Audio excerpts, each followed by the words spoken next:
Hello, everyone, and welcome to Play Some Video Games, the only gaming podcast to put the Mad in your Madden, the Wolf in your Wolfenstein, and the ass in your Assassin's Creed. Oh, wait. Who wrote that? You guys know I just read whatever's on the prompter here. I can't... Whatever. Anyway, thank you all for listening and telling a friend. We want to thank all of you who listened to our coverage so far, bearing with us throughout E3 week. Send us some really positive feedback. We do genuinely appreciate that. It's been a lot of hard work, but we do it for you and for the love of gaming. So E3 may officially be over, but our coverage is not. So tonight we're ready to discuss the big third-party presentations from EA, Bethesda, and Ubisoft. So with me tonight is none other than Justin. Justin, how we doing? Great. How you doing? Not too shabby. And we have making his triumphant return, Coach Mo. Hey, buddy. How's it hanging? Good. Feeling pretty good. Sore, but good. Good. So we will dive right into it because we got a lot to cover and not a whole lot of time to do it. So first presentation of E3 actually was EA, who took the main stage to do their EA Play event. So I'm going to run through the announcements, then we're going to kind of go back and talk about what they showed a little bit. They did show FIFA finally. It kind of made that official announcement, and they also made the announcement that it is coming to Switch, and it is slightly different, but it is coming. Need for Speed Payback was shown more in depth. Obviously, we saw it ahead of time, announced a couple days earlier, but then they went a little more into it in a very cringeworthy YouTuber kind of introduced that very poorly, but they talked about it nonetheless. NBA Live is back. Demo is dropping in August. Also has a story mode called The One. Features pickup games on street courses and in schools as well as NBA courts. So kind of following that trend of every sports game adding a story mode. And speaking of story modes, Madden is getting story mode. Game of the year. Coach Mo's calling it right now. Long Shot is coming to Madden. It's a story about Devin Wade, a hotshot QB from Texas. Really original, guys. But anyway, trying to make it into the pros. Battlefront is getting new DLC in the Name of the Czar, which features night maps and stuff like that. Looks pretty insane. A Way Out was shown from Hazelight, the makers of Brothers. Co-op only escape from jail, kind of like Prison Break type thing. Anthem obviously was shown and teased a little bit. The guys from the Xbox podcast covered that in depth as they did more Anthem news during that than what they showed us at EA's.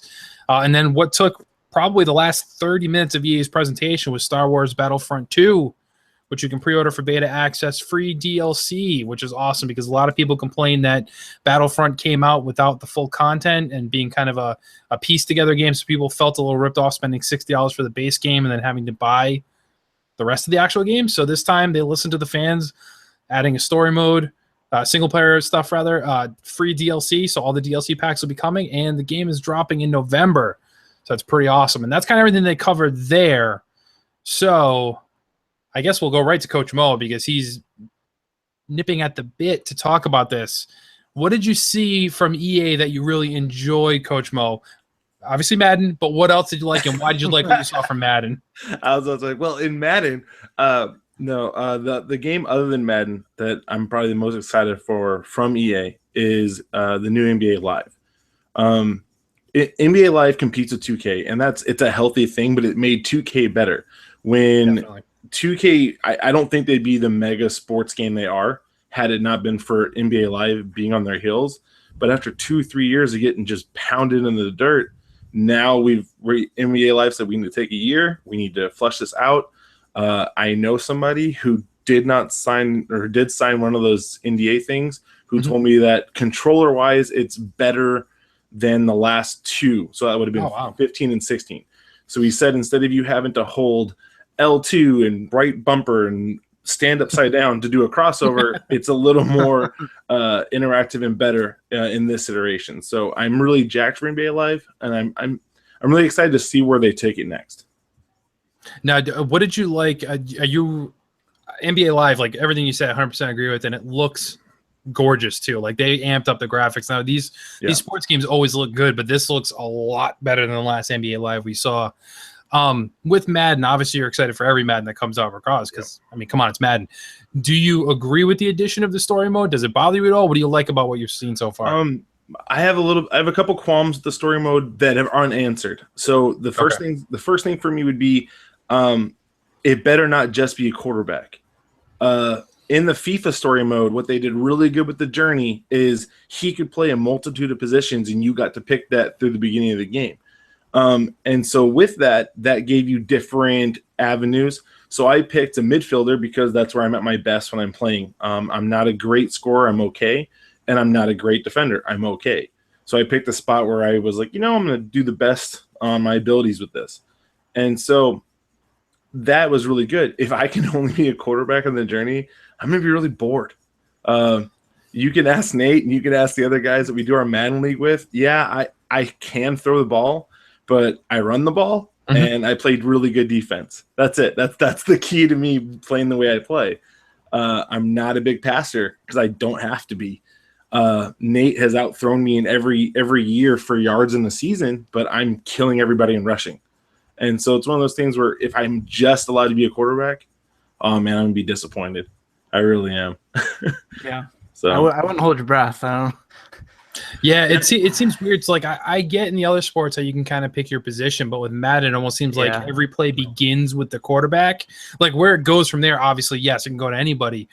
But I'm wondering, like, if you were to pick him and say, I want to be a running back for the whole season, how does that exactly work? Like, are you still picking the plays and essentially you're just controlling that character? Or, like you said, it's totally unanswered. So we'll see. But I'd be interested to see how they would pull it off if you can be something else other than the quarterback. Like, what if you want to be the kicker?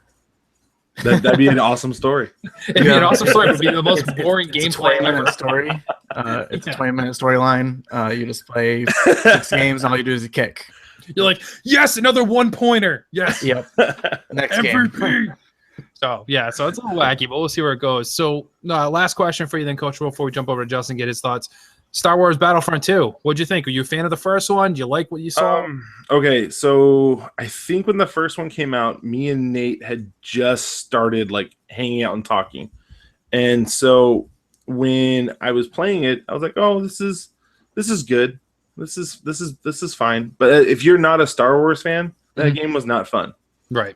And so like I loved playing it with Nate because he would get all jacked and he would tell me all sorts of cool stuff. And I'd be like, "Oh, who's that dude with the weird green face?" And then he knew the name and could tell me why he was cool. Whereas I'm like, "Oh, cool. I just tried to shoot him in the face. I don't know who he is. Cool guy though." So for the people who don't know Star Wars, that's not a great game. And I have no problem saying that. It is not a great game if you're not a Star Wars fan because it's multiplayer only. There's no story to teach you about these people, and the multiplayer is not that good. Like it's not. I wouldn't even put it in the top 5 for the last couple of years. So I'm not real jacked for this game. I'm excited to play it with Nate. I'm excited to play it with Donnie. Now that Jason has a system, like I'm excited to play with my friends. But I'm not going to be sitting there going, "Yay! I'm so excited! Star Wars Battlefront 2 came out." Woo! It's not for me. That's completely fair. And I didn't play this past one. I skipped on this one simply because there was no story mode. There was no single player campaign. So the things that I do like, though, is they seem to really have taken the feedback they got from that first one and really applying it to this one. So they're adding the single player mode. You're getting the events. There's an original storyline for this one, which is kind of cool, too. And then the fact that, yes, the highlight of the game last time was definitely being able to play with your friends. So it looks like they've amped that up and made it more like the Battlefronts of old back in the PS2 days. And brought that kind of back, which made me excited. So I think I'm in on this one. If I manage to buy an Xbox sometime soon, I'll pick it up on Xbox and play with you guys because I think we have more people from the team playing on Xbox.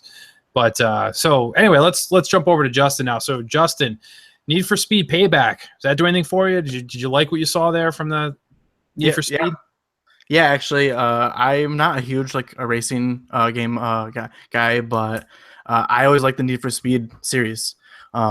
I mean, like the Underground series back then, that's probably when I was most into it. And that was a long time ago. But this has just enough stupid, crazy explosions and Fast and Furious crap that I'm definitely back in. Like I just want to check it out. It's interesting enough to want, bring me in. None of the other, the I think it was Need for Speed, the Run or whatever, that never looked good. Nah.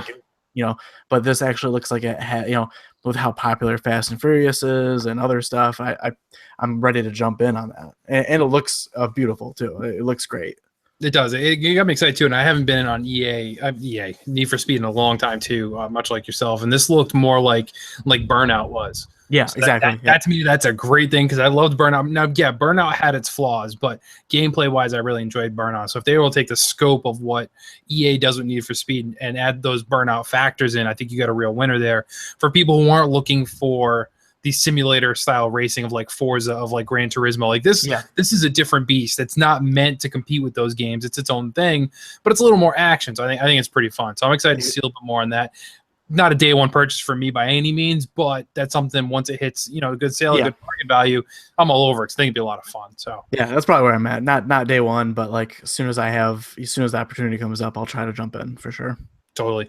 Now, did you play Battlefront at all? I bought Battlefield. Sorry, Battlefield, not Battlefront. I'm sorry. Battlefield. Yes. I'm not a big Battlefield guy. No. Oh, okay. I played the last couple games, but only maybe a 6 months or 12 months after they released when they were on the cheap. Played through most of the story, and then that's about it. Kind of fell off. I'm not a multiplayer guy on there. I'm more of a Call of Duty fan, so that's definitely more my style as far as shooters go. But no, Battlefield, I'm not waiting to hear anymore. I wasn't interested in that DLC that came out. Just not my style. Yeah, see, that's weird. So I'm not a multiplayer guy really at all, except for I kind of dove into Destiny a little bit. But with everything that's been announced coming out this year, I'm not even sure I'm going to jump in on Destiny 2 anytime soon because just simply the amount of stuff coming out. But this Battlefield, the DLC announcement and the kind of the stinger trailer they showed at the beginning of the show showing all the multiplayer stuff the videos people made, that got me excited. That almost had me ready to be like, I think I want to give this a shot. And I'm still debating it a little bit, and like it got me interested for sure. So I think that at least the trailers did what was intended to try and sway a few people who maybe weren't thinking about doing it to pulling the trigger on this one. And the night map edition seems pretty cool. And I don't know how that wasn't a thing before. Like, is every map in the daytime? Yeah, it's just a weird thing for me. But logically thinking they should have been some already, and they look pretty cool. But if you get it on Xbox One, I can play with you. See, another reason to get an Xbox. There you go.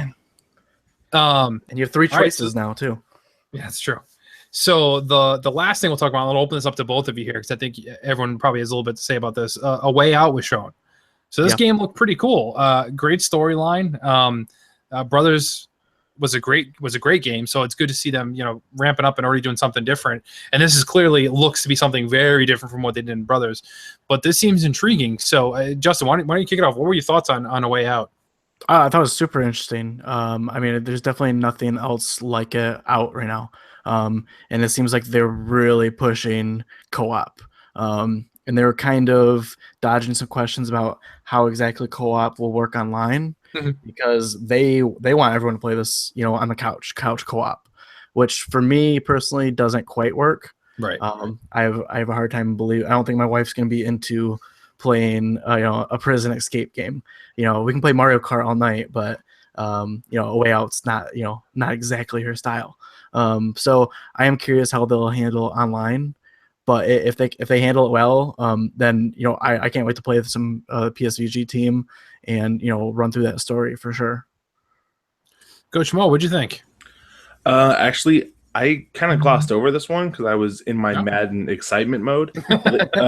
Lace was the one who brought it to my attention, and she was like, "Oh, if we can play this couch co-op, it'll be great." And I was like, "Oh, what is it?" And so she showed me. And when I think about the idea, like again, I have a wife who's an awesome gamer. I love playing games with her. For us, it's going to be great. But just like what Justin just said, hey, if you have to play this online, like if you have a glitch, if you have to both push them at the same time, and that was the thing with Brothers. There's a lot of stuff where if you weren't synchronous with it, it didn't work. And so I can just imagine. I'm really hoping for more gameplay to be shown to kind of fill those unanswered questions for me. Because if this is going to be one of those where I'm sitting there going, well, if we're playing online, there's a little bit of lag, and you're not right there. I get caught, get shot, and then we have to start over. Not looking forward to that. But I do like the idea. I don't remember who said it. When you have like points in the game where you have to make a choice, you cannot move on until you've both made a decision. So I think that keeps somebody from being like the fastest button pusher and going, nope, I get the gun, bam. This way, like you both have to decide, hey, who's going to carry the gun? And if that's true, I think that's a really cool mechanic. Cool. All right, fair enough. I agree. I think it's very interesting. I'm excited for it, and I want to see like you both already said, so I'm not going to repeat it again, really, is how's it going to work if you're not playing on the couch with somebody? So, somebody like Coach Mo, this is perfect. I mean, you and Lacey can play, and it's going to work out great.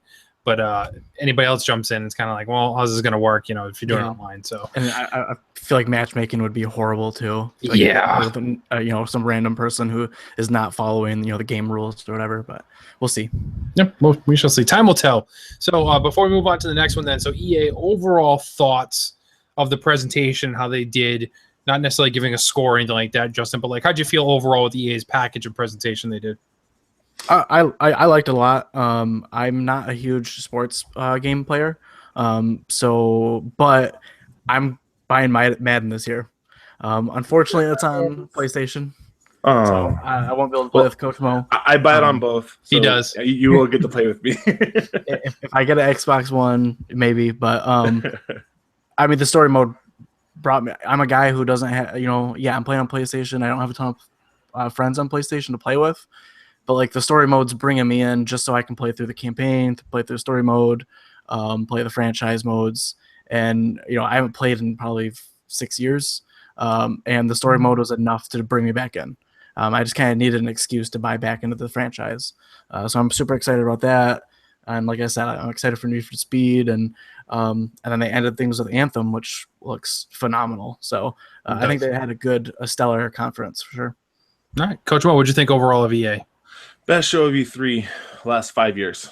That was awesome. Loved every minute of it. I like Anthem. I think that's going to be really good. The hype just around Lobo went bananas for that game. Yeah, he did.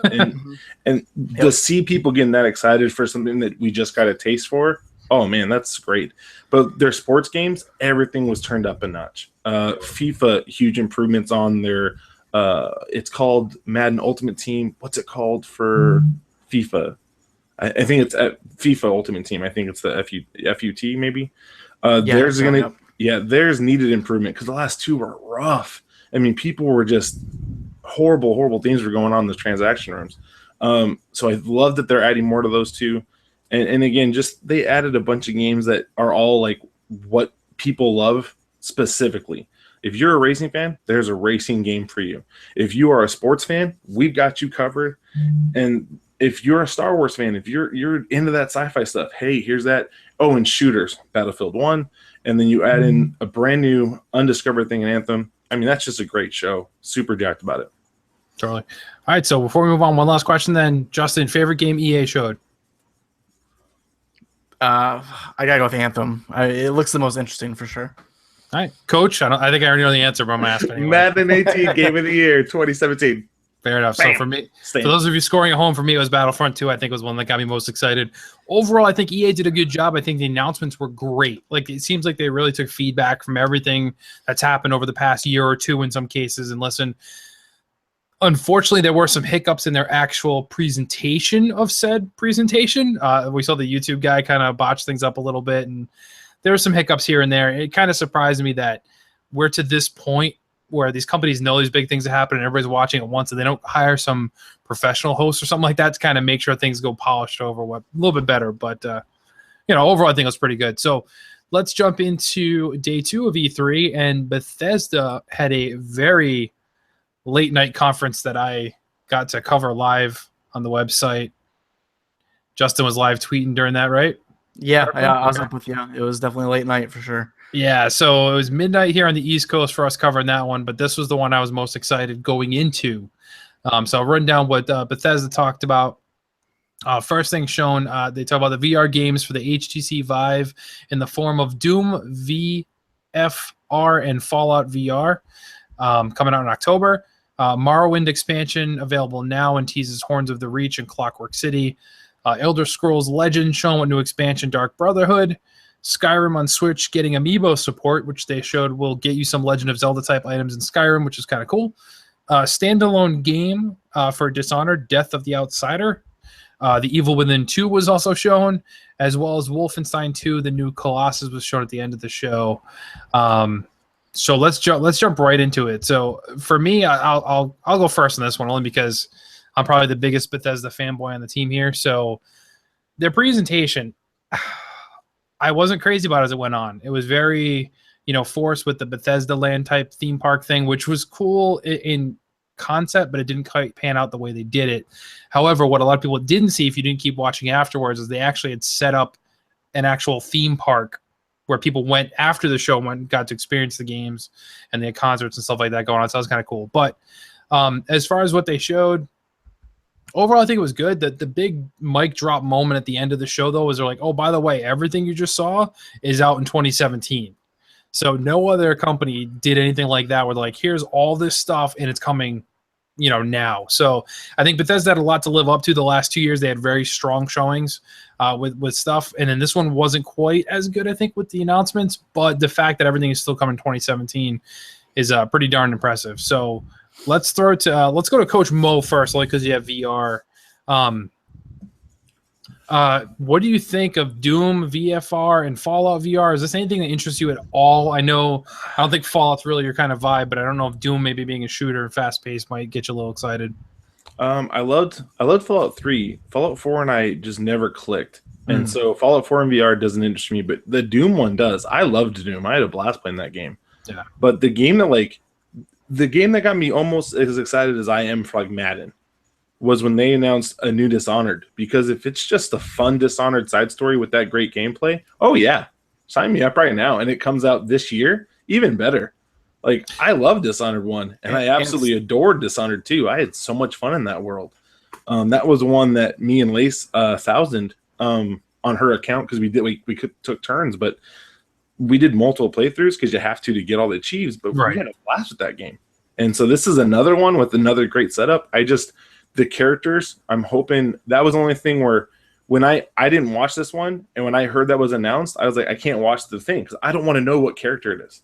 I don't want to know. Oh, okay. I want to pick that game up and see what story they take me on, because I think that's part of what ruined 2 for me. Like, there were so many spoilers that as you're getting in the game, I'm like, oh, yep, I've seen that scene. Oh, right. I remember that.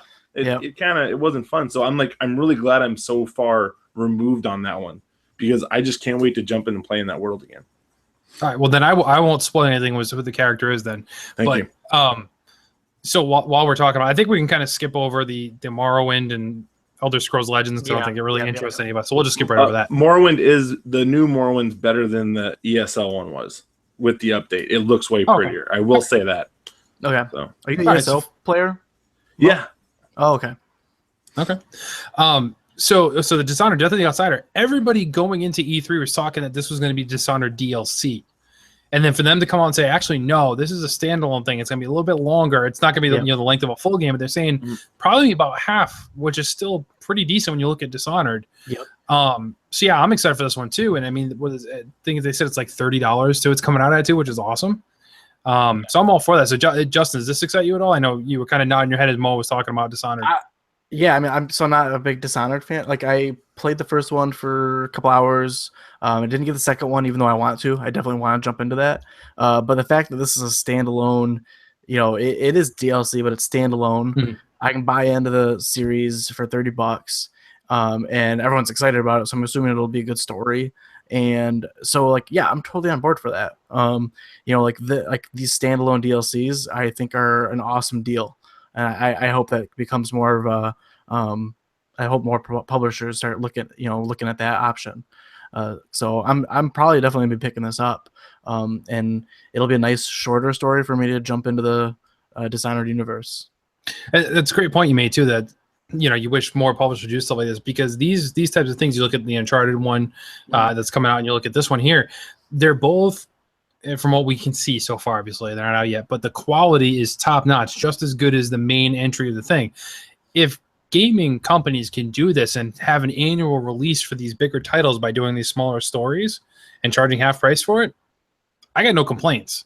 Yep. I mean, when you were annualizing games like Assassin's Creed, you had some years it was really good, and then some years it was not so good. And, they took some time off. We'll talk about that soon. And what this one looks like, at least for me, is a lot better. But if you want to do smaller scale stories and release them at half the price every year, I'm fine with that. Like, this looks really good, and you can continue building the lore for your franchises. So, and that's all I'm going to say about that. So before we move on to Evil Within, let's talk a little bit about Skyrim on Switch. Not going to go to Coach Mo because we know his feelings on Switch. Teasing Coach. Arms! Mute him. Mute him. Yeah. So Justin, what did you think about this? This one caught me a little off guard. I was not expecting amiibo support for Skyrim, and seeing Link at first, I was like, "Wait, what conference am I watching?" And it kind of threw me off a little bit. The guy looked like Link, but what were your thoughts when you saw this? It's what they had to do. I mean, like it would have been kind of bad if they would have literally just moved Skyrim to Switch and like not added any other Nintendo stuff to it. Amiibo support was probably more than I was expecting. I was definitely expecting Link to be in the game somehow.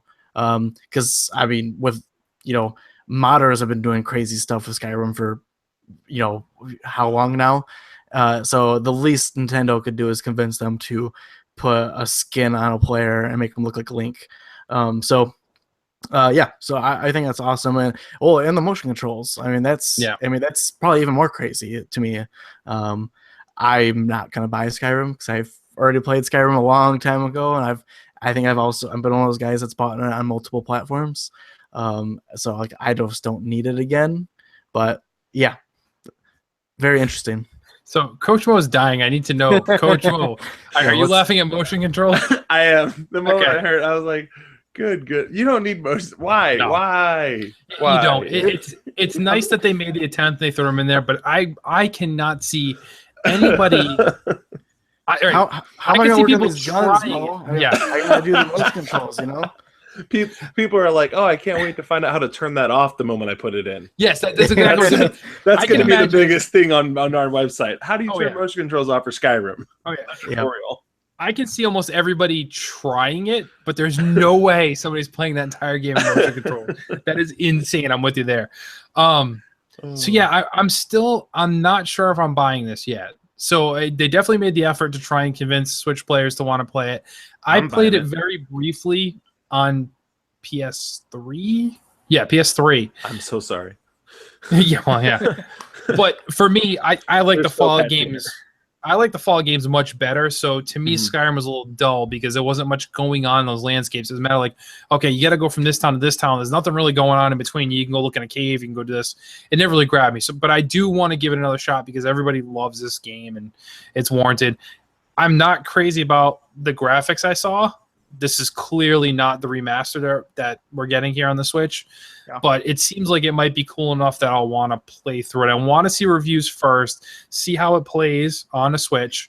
I'm not too worried about playing it portable because I imagine that with the way that game is, that your battery life is going to last maybe 20, 30 minutes. So I'm going to play it in the dock, and I want to enjoy the experience more that way, but I want to know how it plays before I play it in. But Mo, you said you're going to buy it? I am. I'm excited about being able to have Link talk to people. So I'm pretty excited about that. But your character doesn't have a voice, though, does he? Yeah, you can ask people questions. Like you get to choose what to say instead of ... Okay, but he doesn't actually talk. He doesn't actually talk. Okay, so Link still doesn't have a voice. Okay, still doesn't have a voice. Okay. Of course, I can live with that then. This is actually like me playing Skyrim. I'm going to use one of the Lacey's amiibos. I'll put it right on there, and I'll play as Link. But it'll be the game I wanted from Breath of the Wild. Sure. You know what I mean? I'll actually know what I'm doing. I'll know where I'm going. I'll know how to go do stuff. I'll get to join the Thieves Guild with Link. It'll be great. It'll be a good time. And your weapons don't break? Yeah, my weapon doesn't break every 3 seconds. So that's fair criticism. I'm with you. So then the next two. Well, actually, did either of you play the Evil Within first one? Yes, I just restarted another playthrough on it. Actually. Okay, cool. Justin, did you play it? I didn't play it. No. Okay, so me and Mo will talk on this one then. So my thoughts. I did a review for this one on the site last year. I think it was a while ago. I wasn't crazy about this game, but I didn't mind it. So backstory for those who don't know, it's from the same guy who created Resident Evil. So it has those roots in it. It still has the awkward camera angles. At least the old one did.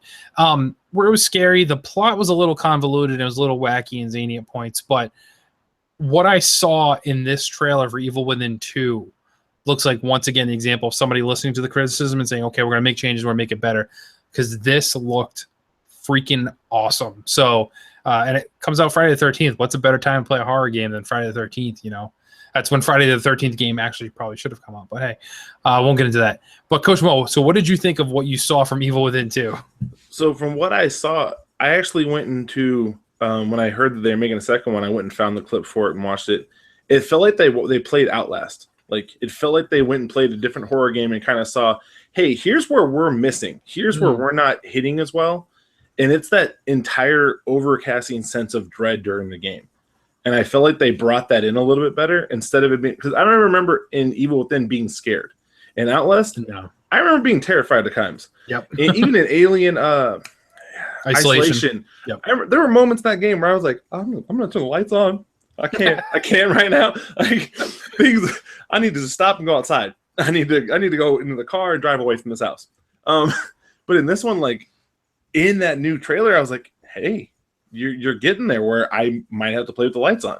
Like I love playing horror games in the dark.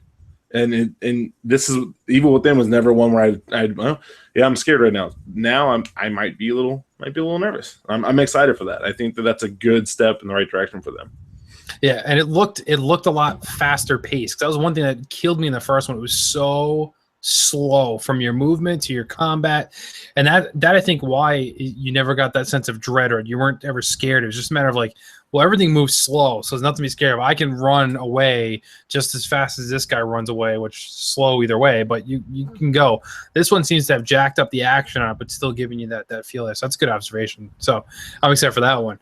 The last one Bethesda showed to kind of cap it off with what may have been the craziest trailer, at least in this presentation, although Evil Within 2 is pretty good, was Wolfenstein 2, the new Colossus, where basically this game looks to have taken a different turn from where the New Order went, and it seems like they didn't succeed because now the Nazis have taken over America, and they appear to possibly be working with the KKK, and your character goes over to the U.S., you meet some new people, you have your characters from the old game in there, and it was just insane Wolfenstein action. I mean, this looked like a lot of fun to me. It gave it more story where the last one had a story. It wasn't that great. It was okay. You had some memorable characters that were fun, but this one seems to have taken it to a new level. And this was really good. And this was, a game that they teased, if you paid close attention in last year's E3 presentation, they teased the name Wolfenstein 2, the new Colossus then. They just didn't talk about it. And then they dropped this trailer this year, and it looked insane. But Justin, what'd you think of Wolfenstein 2? I'm totally in. I'm definitely ready to play that game. I played the New Order. I played through a good portion of the story, and I think at some point I just kind of got sick of. I think it was just getting a little bit repetitive. So I kind of just fell off of it, and I actually don't know what happened. I must have traded it in at some point. But it was still a good game. Like I recognize that it was a great game and a great return to the franchise. This game looks like they're the crazy scale is just going up to 10 and that's exciting. I mean, why not do that and make it something different from everything else that's out there? And the mechanics of, in the New Order, they were great. So I'm sure the shooting mechanics will be just good here, if not a little bit better. And I'm excited to jump into that story and play. I like a good single story or a single player story in a first person shooter. So I'm very excited. As do I. I enjoy it too. Did you play the Old Blood? I didn't jump into the New Blood, but now I'm actually thinking about jumping into that because it's standalone DLC again. Yeah. Which is again something cool that I can, instead of having to rebuy the $50 or $60 game, I can jump into the Old Blood and play through that. And from what I've heard, maybe or not, it'll kind of link into this new story. Yeah, it looks like it vaguely does. I didn't play all the way through the Old Blood. I didn't like it anywhere as much as the New Order. Mm-hmm. But yeah, I think it's still worth revisiting before the next one comes out. So Coach Mo, you like guns, you like action. I'm assuming you don't like Nazis. So what did you think of Wolfenstein? I loved both of the games that came out 2 years ago. Was it 2 years ago? I loved both. One was 2 years. One was 3 years ago. The other one came out 2 years ago. Okay. I loved both. I had a blast on them. What got me more excited about this was I'm really hoping this is going to have more content. Like, sure, less of the what I loved about the last Call of Duty was, yes, there were some awesome shooting moments, but there were some awesome moments where you are expressing feelings and going through dialogue and going through the story. I think this will be the first time they've done this where we're going to have that pop up as well. And they didn't have those like touching moments in the last one, where I think this one's there's going to be some really good story stuff involved, and I'm really excited for that. Yeah, with BJ having kids. Yep. Coming through. So. Fighting Nazis on American soil. There's some weight to that. So hopefully they can play around with that. He's got to have some crazy lines for that too. Like when for sure. It's gone. I imagine just like some Duke Nukem style lines, or just completely ridiculous. Yes. But so yeah, that was all Bethesda. So overall, Coach Mo, did you like what you saw from Bethesda? How do you think they did overall? I thought this was really, really well done because everything comes out this year, and it kind of leaves all of us going, well, wait, what are you working on? And they're like, no, we're not talking about that. We'll see you next year. So I think this puts them in a very good space, because if they can get back to a place where they announce stuff that's just coming and they're not doing the future stuff, they kind of protect themselves in a really good way. So totally. So like, what was your favorite title you saw from Bethesda? Wolfenstein. I think that's going to be the one I'm going to get the most hype about. All right. Justin, how are you? Overall thoughts of Bethesda? Yeah, it was a light conference, not a ton of games. But yeah, I liked it. And being how we were up late watching it, I didn't mind that it was nice and short and sweet, so that wasn't bad. And then yeah, I mean, Wolfenstein. I can't wait for Wolfenstein. I will say though, I'm not Wolf. I didn't play the Evil Within the first one, but the trailer for the second one. I mean, I'm a sucker for trailers. I mean, this was like a crazy Kojima-esque trailer for sure. So like it almost had me wanting to play in that series. So yeah, that's the one thing. So while both Coach Mo and I said it wasn't really a scary game, the first one, it is twisted as hell, and the story reflects that. So hopefully they put some sort of like recap at the beginning of Evil Within 2, or you're gonna have to go back and watch something, because I don't think it's sold as well as I would have thought that would have warranted a sequel per se. Like I almost expected it to kind of be done with, but I'm glad it's not, because this looks great. But I don't know if enough people know the story from the first one to really go into a part 2 knowing what happened. But yeah, so overall, pretty much same thoughts as you said, Justin. I was glad it was nice and brief because it was on at midnight our time. They were very much to the point where it's just like bam, trailer, bam, trailer, bam, trailer, with a human intro and a human outro, and that was it. Like there was no filler in between anything. They just bang, bang, bang. Here's all of our stuff. 2017, it's all coming out, mic drop, just walked off stage, that was it. So I can appreciate that. Just like the two of you, most anticipated for me out of the conference, Wolfenstein 2. So we'll all be playing that this fall. So we'll jump right into the last one, was Ubisoft, as far as the ones that we're going to talk about this evening. I'm going to run through. They showed Mario Rabbids Mushroom Kingdom Battle, which has gotten a lot of press and attention between this and the Nintendo conference. Assassin's Creed Origins, the most worst kept secret and ever. The game that had more leaks before it was officially announced. The Crew 2 coming out in 2018. Mario Rabbids coming out in July or August. Assassin's Creed is October. South Park Fractured But Whole, October, finally. Skull and Bones, a new IP, multiplayer naval combat. Seems to kind of be like what they took from Black Flag and made it its own standalone game. South Park is getting a mobile release game called Phone Destroyer, which seems to kind of take aspects of the last South Park game, Stick of Truth, and this one, and some other things kind of thrown all together. Starlink was shown. It's the new Toys to Life game. Just when we thought they were all gone, somebody goes and makes another one. Far Cry 5 was shown, and then they ended the conference with showing a teaser kind of trailer of Beyond Good and Evil 2. So a lot of stuff was jam-packed to the Ubisoft conference. Once again, a little bit shorter than they normally do. They like to talk a lot at length on things. And this time they're a little more to the point, less fluff, less filler than what they normally do, which was nice. I do miss Aisha Taylor, or Tyler, whatever her name was, as the host. That was kind of a bummer not having her. But yeah, she was awesome. I actually, I think one of our friends on the PSVG group hit her up and said, "We missed you." And I responded with "Amen." And then she gave me a like, and I was like, "Oh, that's literally like, she's such a gamer." And I was really sad they didn't keep her on there. So I agree. From what I heard, though, scheduling conflicts. It wasn't that she didn't want to do it. She must be filming something else. I don't know. But yeah, it's definitely a bummer. She was definitely missed. That was probably the most noticeable unwelcome change of the Ubisoft conference. But let's jump into the games. Let's get a little more important. So Justin, since actually I want to get both of your opinions on this one. Mario Rabbids Mushroom Kingdom Battle.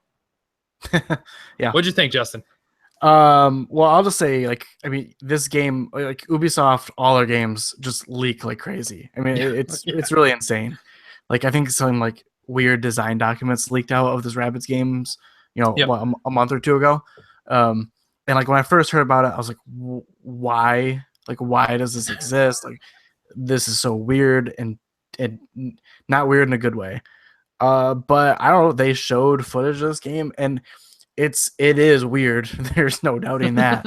But it looks like XCOM with Mario. Yeah. And it looks like they did a good job of it, which is like really surprising. So I'm on board. I can't wait to see a little bit more.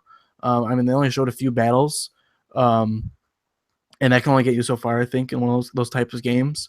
But the systems seem to be there, and I mean, I don't know. It's Mario holding the gun around. I guess it's cool. So, Coach, what did you think when you saw this one? I didn't even notice it, but Lace was like, "We need this pre-ordered. I need the fancy version." I said, "Okay." The fancy version. And then as I was like, we were talking about, I was like, if I can play as Luigi, I would probably enjoy this game because I'm a big Luigi fan. Like, I bought the Wii U just because of the games they made for him. Would you settle for a Luigi Rabbit? I would probably be okay with that. Okay, I think you're good then. I like you get them both. You get them both. They're both in there. So okay, I like strategy games. And this is what this looks like. It's going to be a strat game. And those are always fun. I'm sure I'll play it a couple times with her, and we'll see how I feel. But we'll see. And the Rabbids, there are so many better characters you could co-op Mario with. So I don't know. It'll be fine. But none that Ubisoft has. That's the problem. True. They could have created something that probably would have been better than using them. Throw out here, Rayman. Yeah, you're right. Rayman would have been good. Yeah. See that? Yeah. At least I'm running to Ubisoft. They need to change the game. That literally never occurred to me just now. But so yeah, going into this, all the leaked stuff, I was like, this seems really odd. I don't like where this is going. And they kept saying it was gonna be like Super Mario RPG, which in the back of my mind got me excited, but then when I thought logically about it, I'm like, that's a terrible idea because nothing's ever going to live up to that game again unless it is that game again. So it's better that they didn't do it.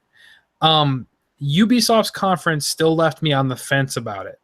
However, when I did see it shown more on Nintendo's Treehouse, where they showed like a half hour of gameplay, it sold me.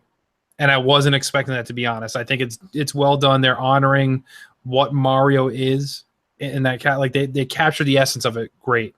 And in one of maybe my favorite moment of E3 was when they showed Shigeru up on stage talking about the game designer, the lead designer, and they showed him in the crowd, and he was crying because his idol that made him want to go and make games was honoring his work and what he did with his characters in such a great way. So that was such a touching moment that you wouldn't expect to see at E3. And then, they showed him he's bawling his eyes out. And it's funny because now that designer actually posted a picture up online on his Twitter feed that when he returned home, his staff made him a t-shirt, and it's just a t-shirt with the blown up picture of him crying from E3. So he took a picture of himself wearing that shirt in the office, but yep. It was such a good moment. So it went from something I wasn't at all interested in whatsoever to something I am picking up. And to be honest, I think it's a day one pickup because my kids also saw it and they were all over it because they like the Rabbids from back in the Wii days. I'm sorry. No, the Wii games, I like the Wii games with the Rabbids. To be honest, the Rabbids, yeah, the Wii's fine, but oh yeah, but playing the Wii, yeah, no, it's different. But yeah, so I'm excited for this one. So I think I'm picking this up at day one. So let's move on. Assassin's Creed Origins. Pretty cool. I'll go first on this one. I like what they did. I like the subtle but significant changes they made to this one. Combat seems much, much better. They took a little bit of things from all their other franchises that they work on with Ubisoft and kind of applied them to Assassin's Creed. And this is a much, at least from what we saw, a much better, much more polished, less buggy Assassin's Creed than we're used to being shown by the time it hits our shelves. Now, there's still some time before it hits, and maybe the final product is different than what we saw, but we did see a lot of actual gameplay, and it appeared to be running really, really well. So I was excited about this one. Coach, what did you think about Assassin's Creed? So I own every Assassin's Creed game. I've beaten every Assassin's Creed game. I went to the movie multiple times. I bought it on... I love Assassin's Creed. I really do. But them not showing me anything from the Animus, connecting this reality with that, scares me a little bit. I like the Animus stuff. And the people who love the games, we like that little side story of how we're getting into this and how it connects the Assassin's Creed worlds. How Assassin's Creed 1 can be connected to Unity. How all this stuff can happen through a lineage. And what scares me is there was no mention of that. And that story, that thing that I love so much, I don't want to see it take this different turn where now Assassin's Creed is like, oh, you'll play this story as this one, and we won't talk about the lineage or the memories or this cool thing that we did back in the 360 with Assassin's Creed 1 to Brotherhood Revelations. The only time they did it, I think, was Liberation, the little side one they did for the Vita. Yeah. That one didn't have any anime stuff that I remember. But I'm really nervous. And as somebody who loves the franchise, who I even played the side-scrolling ones, they had 3. I beat all 3 of those and loved them: Russia, India, and China. I love Assassin's Creed, and I'm really nervous for this franchise. I'm really nervous for this game. Okay. So like the first 3 games had a lot of anime stuff, and what was the side character that was in the future? Oh my goodness! Right now. Yeah, spoilers from 3. He dies. That's right. Nobody liked 3, so it's okay. Connor.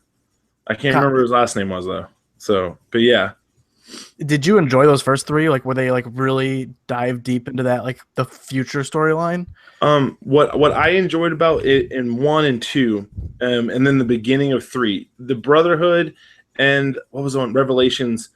Yeah, I didn't like it as much. But what they did in 1, 2, and 3 was they kind of explained how he was connected to this and how this was going to go. And I really thought that Assassin's Creed 3 was actually going to be just about him in the real world, climbing buildings and being an assassin. That's the road I thought we were going down. That's where I was getting so pumped up. But I think a lot of people were, really. But it never happened. I'm just curious because it seems like since 3 they've like scaled back. Like the anime stuff is there in the last couple of games, and since Black Flag, but like it's massively scaled down, and you're not even like really a character as much as you're just you're someone walking through a development studio, stuff like that. So I'm kind of curious. There's a lot of Easter eggs in the Black Flag though from that stuff, so that was really cool. So it's funny because I was going to ask if you thought it was eventually ever going to go to a future Assassin's Creed. I hope so. I really do. We've played 2 of them. It's the Watch Dogs series. Kind of, sort of, but okay, I see what you mean. All right, so let's move on from there. But yeah, I think we're all kind of excited for this one. I like the changes we saw. The Crew 2, I don't really have anything to say about it. Is anybody else? 1 was an awesome idea. And I really hope they open those maps up and really give us a better setup. The way you could drive from city to city and those trips being a little long, I would love it if they focused in on, say, the Pacific Northwest or the East Coast and made that a longer stretch of drive with little cool stuff on the side. Like you're driving from New York to Boston, and on your way there, that was for you. And you're driving there, and you have to stop at some little junction town on a border somewhere and do some cool little side stuff. Really fun. Crew was really good in theory, really good with friends, but solo nowhere near as much fun. So I really hope they find a way to like kind of bridge that gap, because when you alienate your players, and a lot of them are solo players. I mean, I don't know a lot of gamers who are like, oh, I've got these 20 friends we play all the time. I know more who are like, oh, it's me and 1 or 2 friends maybe. Yeah. So when you alienate them, and that's what the Crew did, it's really hard to get full enjoyment out of the game. So that would be the one thing I'd say I'm really hoping to see out of the Crew 2. Okay. Justin, South Park, Fractured But Whole. What'd you think? This game looks good, but I'm not a huge South Park fan, so it's just lost on me. It looks okay. The humor has just never grabbed me, so I'm really excited for all South Park fans. Okay, fair enough. I did play a good portion of Stick of Truth, and I haven't watched or been a quote unquote South Park fan in like at least 10 years at this point. It's been a long time since I watched it, but I liked what I played. The gameplay was easy enough. The biggest thing was the writing, and the story was hilarious. It was very funny. So if nothing else, it was worth playing just to experience that portion. So I'm excited to see where they go with this like X-Men superhero-esque twist on it versus the World of Warcraft one they did in Stick of Truth. Mo, is this one doing anything for you? I own the game, have never played it. Okay. It's one of those ones that just kind of sits on the shelf. I'm like, oh, everyone tells me how great this is. I should play Madden. Yep. And then I'll go play something else. It's one that like I keep going, well, I've heard it's great. I need to play it someday, but I've never touched the old one, so I can't. I'm probably gonna buy the new one because I really do buy everything. I just can't promise I'll play it. Yeah, from what I understand too, this is completely standalone, so you don't have to have played the Stick of Truth in order to understand what's going on here. Totally different because you always start off as the new kid, and that's why they keep referring to him as the new kid in the trailer.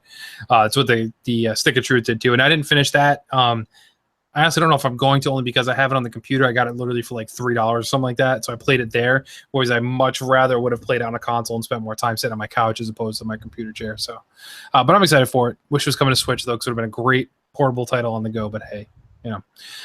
So then Skull and Bones was showed. So this one seemed to kind of cause a divide in what people thought. There were those people who absolutely hated the naval combat portion of Black Flag that were like, God, you're making a whole game out of this. And those people who absolutely loved it were like, yeah, you're making a whole game out of this. So for me, nope, not even remotely interested. That's the one thing. I loved Black Flag. I hated the naval combat. I wanted nothing to do with it. I wanted it to auto fight. Let's go. I want nothing to do with it. So now you're doing entirely multiplayer. It looked really good. I will say that, but I don't know how many people are going to jump in and play an online multiplayer only naval combat game and have it last, 4 months down the line. Who is still going back and playing that? It doesn't seem to me to have that appeal that a Call of Duty, that a Battlefield, that anything else Destiny would have to draw people back in repeatedly. But so Mo, I know you've played Sea of Thieves quite a bit. Did this excite you at all? Or are you like, nah, Sea of Thieves is the best thing? The only reason I give Sea of Thieves the nod, saying I think it's gonna be better, is because again I've had that experience, but I've also seen what they're doing. Mm-hmm. With this, I don't know what they're doing. I don't know, and if we're all on the ship, am I going to be steering? And then do I have to have you guys toy with the mast? Because in the Assassin's Creed ones on Rogue and on Black Flag, I didn't have to worry about the sails. You know what I mean? I clicked forward to go faster. You know what I mean? Like, or was it X button, something like that? You didn't have to do any of the side stuff. I've seen how imperative the side stuff is in Sea of Thieves. So until I see all those working cogs, if it's just one person controlling the ship and everybody else is shooting, maybe that's going to be fun. If it's everybody has to work together to sail the ship, that's going to be more fun. So I really don't know. Fair enough. Justin, your thoughts? I mean, so from what I've heard or what it seems like people are saying, you're not even steering the ship. Like, you are the ship. That's at least the way the gameplay comes across. Okay, sure. Whereas like you're not an individual as much as you are a ship, and you're just steering around. And it's like, that sounds horrible. I don't know for sure if that's the case, but like you look at Sea of Thieves and what they're doing, it's like it's a different experience for sure. It's not, Sea of Thieves doesn't seem to be focused on competitiveness.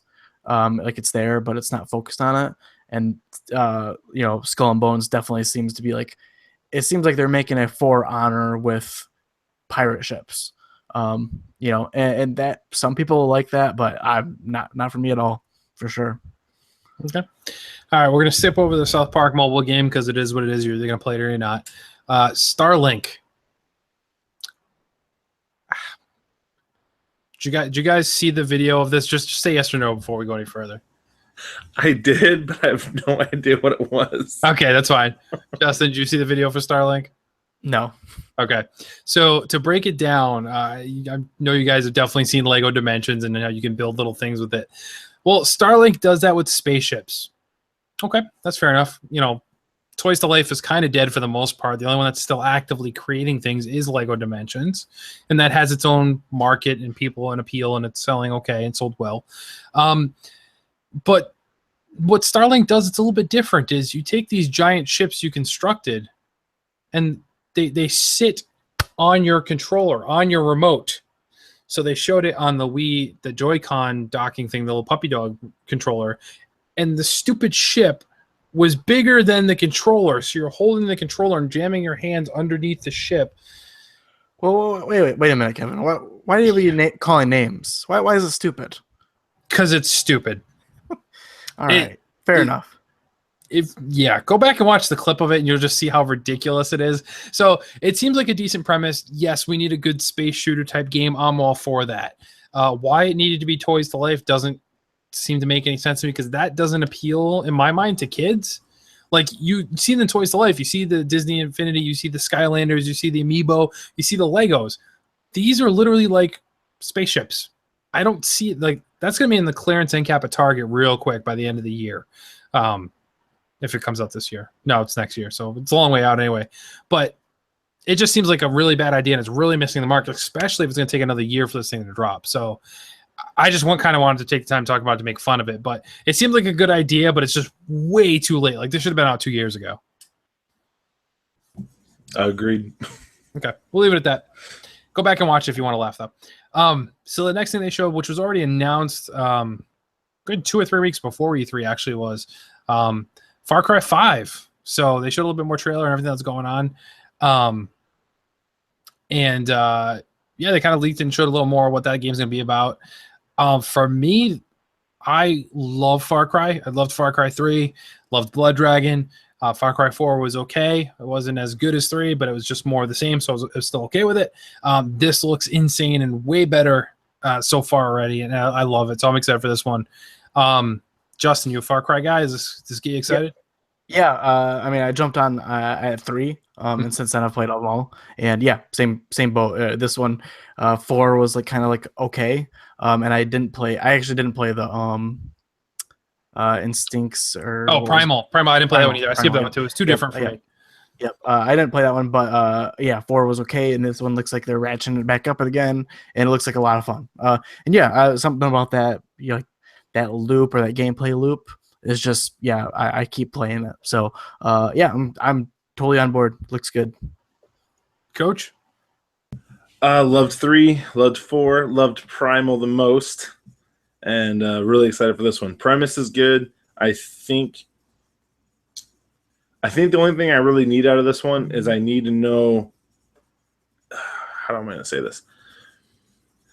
My issue with 4 was there was no clear good path no matter how you played it. Yes. Yep. Okay, I didn't like that. My issue with 3 was that there really wasn't any reward for being good. My issue with Primal, what Primal did so good was if you wanted to be a good person, you could literally play that way, and that's what I did, even though you're playing as a Neanderthal. Mm-hmm. My Neanderthal made great choices and protected his people and grew his village and even helped others. Like, I love that about that game. This one, if I can't clearly understand who is the bad guy that I want to make dead, and who are the people I actually want to help, and who's the crazy cult that I don't want to deal with, I need to be able to make that choice. I don't want it to be in the last scene where I go, oh wait, you're actually a murdering crazy person, and I just helped you sell drugs to children. Awesome. Yeah, I don't want that. So that's the only thing from this. I love the gameplay. The gameplay is always incredible. I'm excited to shoot mooses up in Montana, and that's going to be a good time. Fair enough. I think we'll leave on that note right there. I like that. Last thing show is Beyond Good and Evil 2. So a lot of people have been waiting a long time to see more from this, and it was a very impressive trailer. They didn't obviously show any sort of gameplay whatsoever. It was just purely a cinematic trailer, but it looked gorgeous. It got people excited, so I think it did its job to say, hey, we're officially saying this game will exist and putting it out there on Front Street. So pretty cool trailer. I got excited. I wasn't a huge fan of the original one. I did play it. I liked it. I don't know, just so much time has gone by that it's kind of like the love has kind of waned a little bit. And then the fact that this is a prequel seems even a little more odd, because now you're like, okay, this is before the story that I already don't remember as it is. So, okay. But it looked really impressive, so I'm looking forward to see more of that. I think it was a good note for them to end on, just getting people hype and excited for something they've waited a long time for. Coach, what do you think? You a fan of the original? I love the original. I played through that a couple times. It was one of the first games that I actually gave to Lace when she first started gaming. And we both really enjoy that one. I love that it's backwards compatible on the Xbox One. Yep. But what makes me, I'm not excited for a prequel. the moment they announced it, I was like, okay, yeah, I'm hyped. And then, it's going to be a prequel.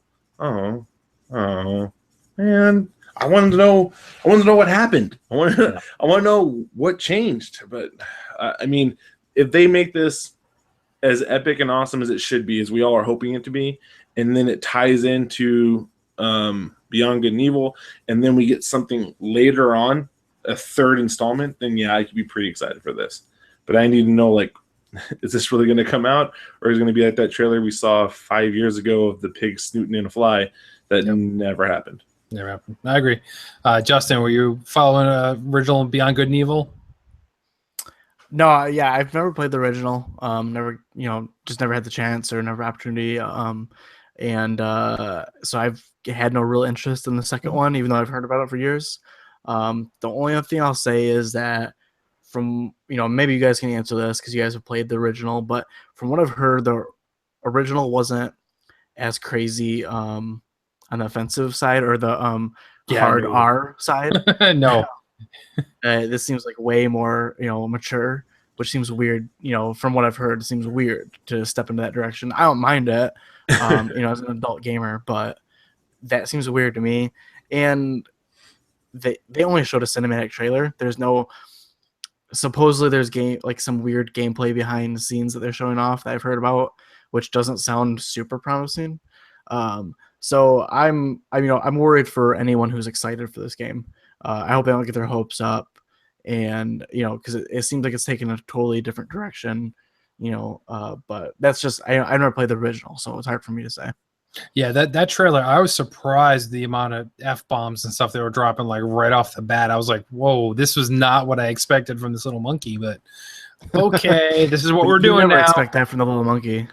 But when you're right though, because when you look at it this way, so the South Park trailer obviously wasn't clean either, but you expect that. I'm pretty sure this trailer had more cuss words than the South Park one did.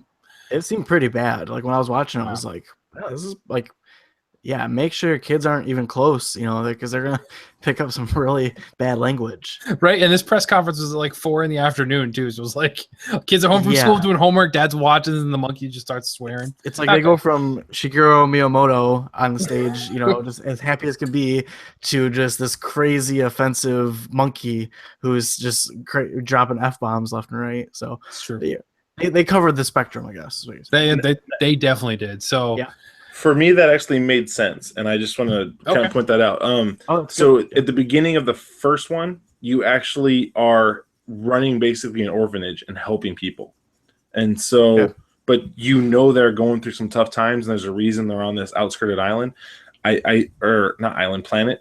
And so I think when you look at this is how they eventually got to where they were. So it's like really rough beginnings that lead to something else. And so that kind of made sense of like the bad guy turned good guy who had to do some bad things, kind of continuing the storyline. So I just wanted to throw that in there for people who didn't play the first one. No, that's perfect. Yeah, like it's like that does make sense. If there's like a crappy universe or things are not going well for a bunch of people, turns into a game that becomes a little bit less mature. That makes sense. It's a hard knock life. All right, then. So to wrap it up, Coach Mo, overall thoughts on Ubisoft? They didn't have Steep, so it was a vast improvement. But they did have Steep. We didn't mention it. They did show that they were adding the Olympics to Steep, so it was there. No, Steep never had it. Wasn't there. Steep died. So what was your favorite title that Ubisoft did show, though, at this year's E3? It's Assassin's Creed, but I'm really, really scared of it. I'm really nervous. Okay. Justin, overall thoughts? I thought it was pretty good. Yeah. They showed a lot of games, so some of them I think were pretty big misses. Some of them I think were pretty big hits. So I'm definitely excited for Mario Rabbids. Like that's a weird game, and I'm excited for Far Cry 5, which that's a known quantity. So I guess I'm more excited for Mario just to see what that is.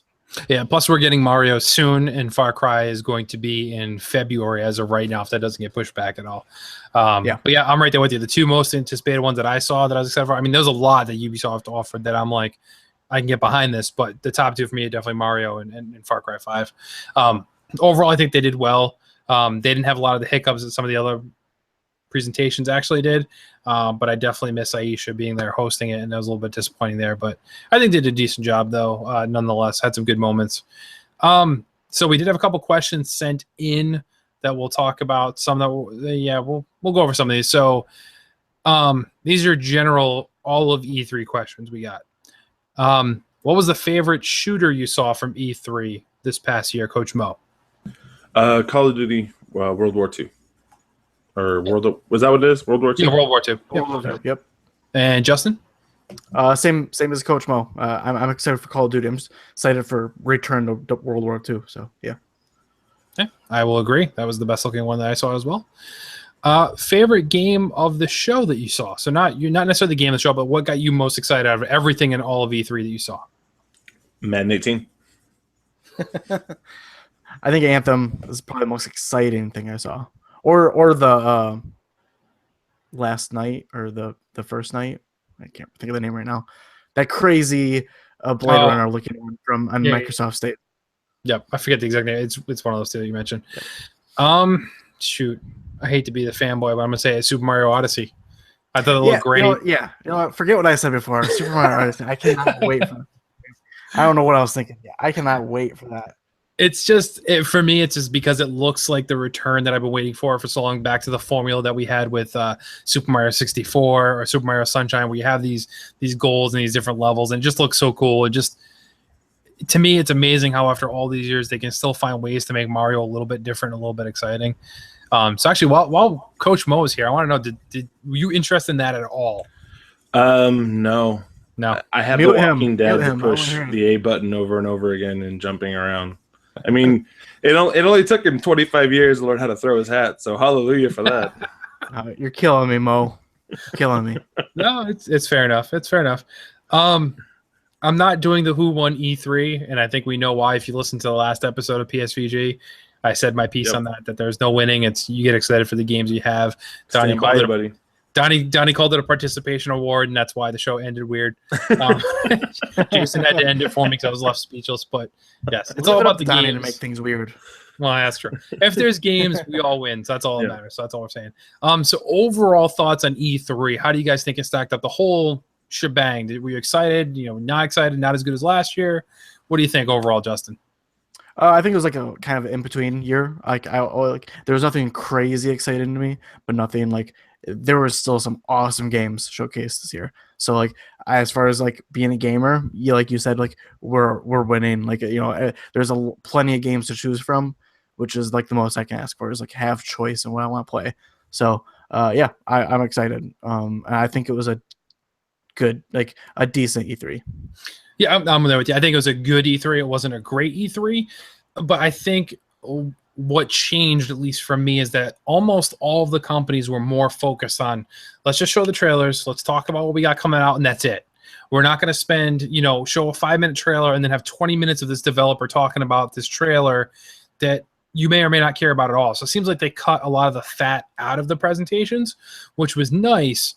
However, there really wasn't those big, huge mic drop moments like Final Fantasy VII Remake, boom, Halo 5, boom, like things like that. There weren't those moments, at least not for me, but there were a lot of good games, and they seemed to, for the most part, with the exception of Sony, who not giving a lot of release dates, they seem to hone in announcing things that are 4, 5, 6 years down the line. They seem to be more focused on this will be out in 2017 or this will be out in 2018. So that I can appreciate. I do like the huge mic drop moments when they can do them, but if it's something that time's going to pass and I'm not going to care about by the time I actually get my hands on it, like the Final Fantasy VII Remake that I no longer even want anymore, then I'm good. So I thought it was a good E3. They did the right things, but I just kind of missed some of the big flair and pizzazz announcements. Coach, overall thoughts? There are moments in sports, and this happens in just any time of competition, where you can literally smell that it's over, that you've been defeated. That was this E3. I felt like even though every presentation was fine, every presentation did a pretty good job. They showed some wonderful things. I made fun of Sony a little bit because I was like, you basically just rerun last year, but without dates this time. Way to go, guys. But it felt like as I'm watching E3, I was like, oh man, you're not doing okay. Because those things they did, like, yeah, it was good. But I'm the one in Germany, Gamescom, what's that one called? And the PSV the PSX one, PlayStation Experience. I have a feeling those two things are gonna go bananas with stuff. And so, Sony already said that they're planning that a lot of the things that they didn't announce would be announced at PSX. So I think you're right there. And so, like, even though I was enjoying the show, what I was feeling and seeing was, hey, E3 might not be our Christmas anymore. E3 might be making a change where, even though they brought in fans, I would have loved to have seen the people from E3 throw up something with fans doing stuff. Bring some of that hype alive, because I really felt like this was a barren thing of the presentations were pretty cool, but when Xbox biggest thing they did was bring a car on stage, and again, that was, and everyone was like, oh yeah, look, they just announced a brand new Porsche. When you have to get that gimmicky, that tells me that E3 is no longer the top dog. And that was where I was more concerned. Like, I'm really hoping that we either separate and it becomes Nintendo has their show on this day and they do it completely separate. They do the Nintendo Direct July 1st every year. And Xbox has their own experience in PSX, because E3, like, I did not feel like it was a show that it's been the last 5-6 years. And that's just my 2 cents on it. No, I think you had a great point there. It's true. You even look at the announcements. So you look at what Sony did. You look at what Bethesda did. They kind of just went on there and showed a sizzle reel of all their trailers. That could have easily been done in the style of a Nintendo Direct. You wouldn't have to rent this big arena, put on this big show with the lights, and have to worry about, bringing on YouTubers to mess up their lines to show Need for Speed. Stuff like that that won't happen because it's all pre-recorded. And for those of us watching at home or online, just because it's live doesn't get me any more excited than if it was recorded like Nintendo's. I was just as excited. So you're right. Do those instead, and you might be better off. Or let the companies have their own big festival like PSX and let them cater to their fans, kind of playing at your own home court. You're going to get that excitement coming out of the crowd a little bit better that, did fall flat in some of these presentations where the crowd wasn't into it as much as they probably hoped they would have been. So yeah, I think it's a valid point. Yeah, I agree with you, Coach Mo, for sure. I hope Xbox comes out with something like the PSX, because I do think that PlayStation fans are going to have their time with PSX, and Nintendo has the Directs, so they can have their time. So I think they did something last year, like a private event, and I hope they do another one that's focused on games or hopefully some exclusive stuff. Because then maybe at least each individual system can have their Christmas during that time. Because you brought up that's exactly how I used to think of E3, and now it's just kind of a week of a lot of news is all it is. And I will add, our friend Dan Anthony, who listens to the show, and he's just been a really great friend to me. He went to PSX 2 years ago, and he came back from it one night and goes, "Guys, I'm a Sony fanboy now." And he used to be the biggest Xbox gamer I knew. We were always playing stuff, but now it's constantly like, "Hey, what system are you gonna be on?" And he's like, "Oh, I'm gonna be on PS4 tonight." I'm like, "All right, I'll talk to you later, buddy." I'll tweet you later, man. But it's that PSX gave that to him, gave him that, hey, I love this company and I love what they're doing. I feel like until Microsoft does that, we're going to keep seeing Sony with these numbers, because I just feel like PSX is going to drop a bomb on things that we're going to go, what'd they do at E3? No, they had an amazing E3 show, because look at all the stuff that happened at PSX that ties into it. Yeah, they were just setting up the table. We'll see. We will see. Could happen. So fair enough. So that wraps up the third-party chat for this evening, everybody. So thank you all for listening. We promise there's only one more E3 episode coming. We're going to kind of talk about our favorites of the show overall. We're not scoring things. We'll say like, hey, what did Bethesda have? Our favorite Bethesda game, our favorite Ubisoft game. We're going to be doing stuff like that. Our favorite, Xbox presentation game. So the next podcast, we'll discuss a little bit of those things there, as well as kind of letting you know what's on our lineup for this fall playing. Like what is the PSVG staff actually going to be playing and investing our hard-earned dollars that we don't get from doing this podcast at all, but it's our own blood, sweat, and tears. What games are we going to be playing this fall and winter, and we'll let you know those over the next 2 weeks. So once again, thank you all so much for spending time and listening to us so that we're not just talking to ourselves, even though sometimes it feels like we are. But more importantly, get out there, pre-order those games. Coach Mo likes pre-orders. I love pre-orders. 170 of them right now. Man, that's not even a real number. That doesn't even sound real. Do you have me pull my phone up real quick? No, I believe you. That's the sick thing. I believe you. Coach Mo is a problem, Coach. But it's a problem we'd all love to have. But anyway, so as 171. The glare won't show it. Wait, can you see it? 171 pre-orders. I'm just gonna say yes. I can see it. It came into focus a little bit there, so I saw it.